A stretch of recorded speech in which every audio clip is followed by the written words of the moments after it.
Concernant la sanction, comme je l'avais dit la semaine dernière,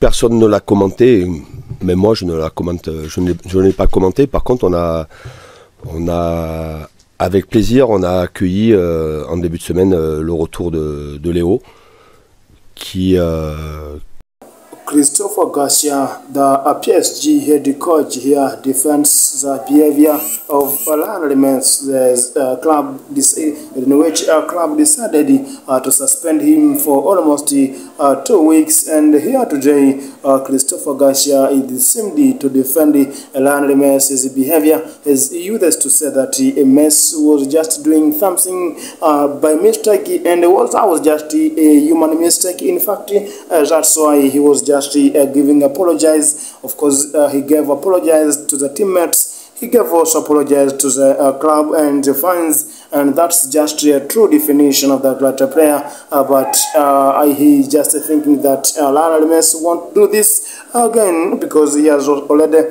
learned something from his behavior. Of course, there's no need for the fans, there's no need for the PSG to talk bad about him, because he is just one among the important players on the squad. As now also Christopher Gatier says has refused to talk about the future of Lionel Messi. As journalists tried to ask him, and what about Lionel Messi's future after the end of this season, as coach Christopher Gatier says there is no need and there is no room for that kind of topic.